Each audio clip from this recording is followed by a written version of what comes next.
Good evening. Welcome to another session of Dear Letters to Loved Ones.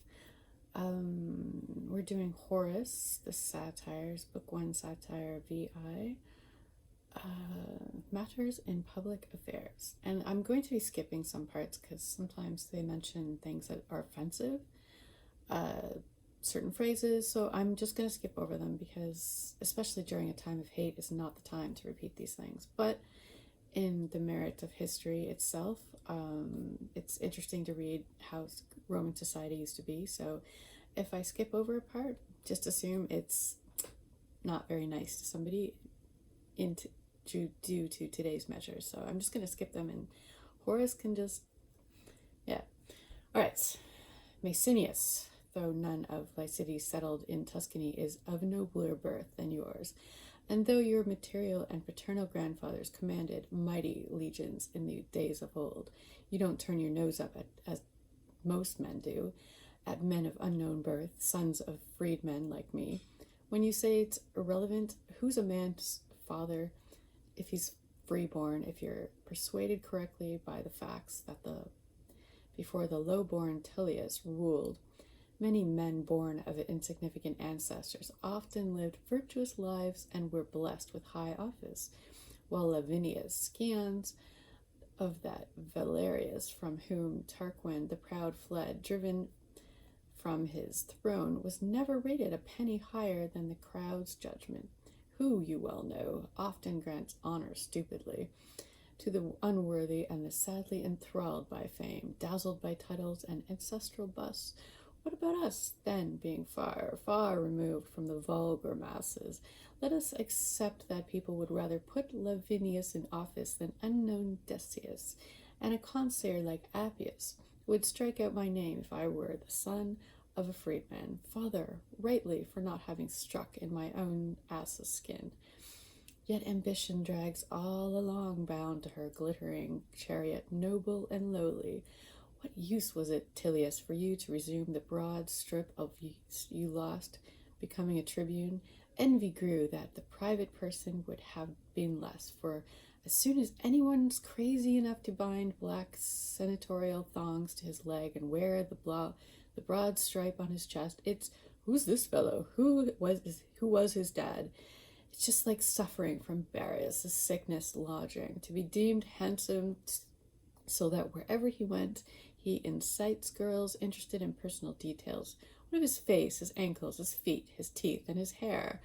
While he who promises to care for the city and people, the empire, and Italy, and all of the gods' temples, forces the whole mortal world to show interest in who was his father and where was his mother lowborn.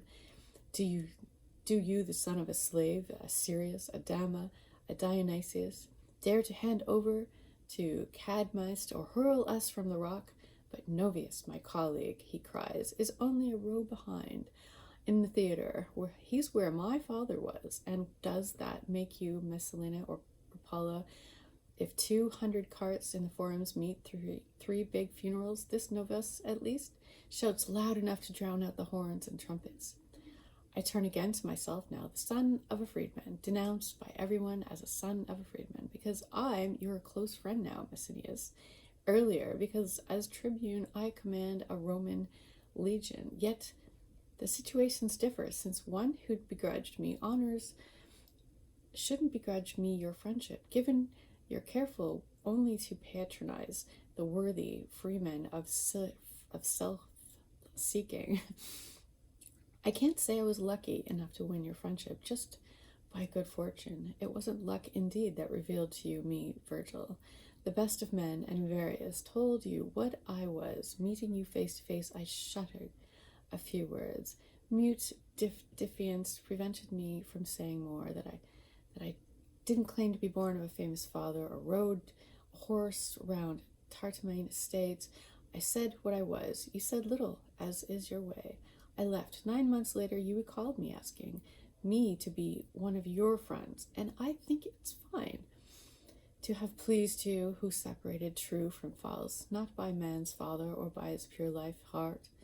Still, it is my character's flaw, and only a few little faults, and otherwise sound, just as you'd censor perhaps the blemishes scattered over a noble body, And if no one can access me in fairness of greed, meanness, debauchery, if in truth, in my own praise, I live purely, innocently, loved by my friends, it's due to my father, who, through poor on poor land, wouldn't send me to Flavius' school, where fine lads, the sons of fine centurions, went with their tablets and satchels hanging from their left shoulders, carrying their 8 coins as fee on the IDs of each month.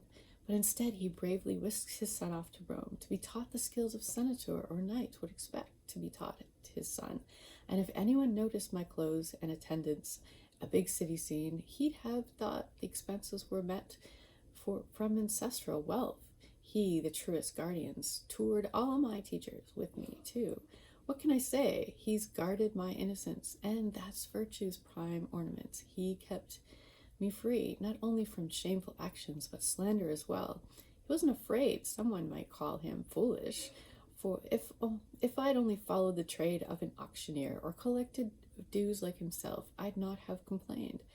As it turns out, I owe him still greater praise and thanks. I'd be insane to be ashamed of such a father, so I wouldn't defend myself by saying, as many do, it's not their fault that they don't have a well-known noble parents. What I say and think are quite otherwise.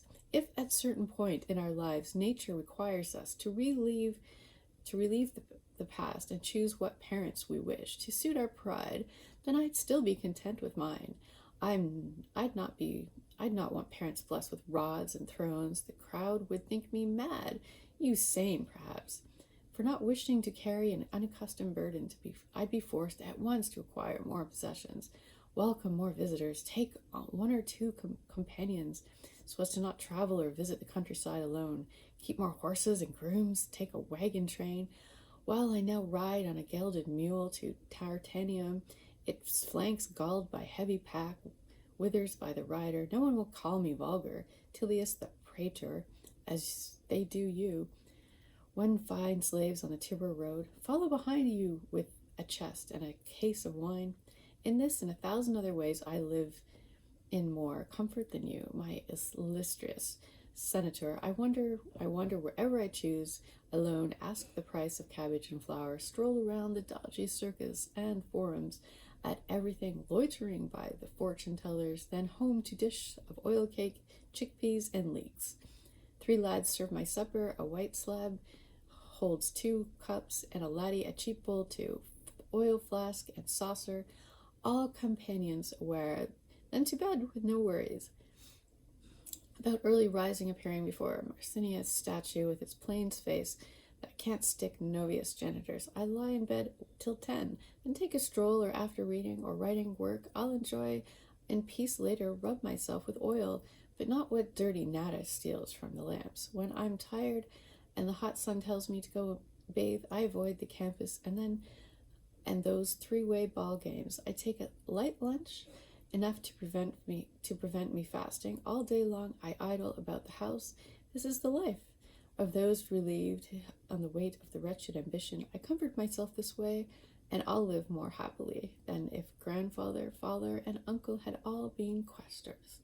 I think that speaks for itself. Good old Horace, giving a nice little lesson in being light with your history, with your mind, and words are just eluding me, but you know what? I don't care. You guys have a great day.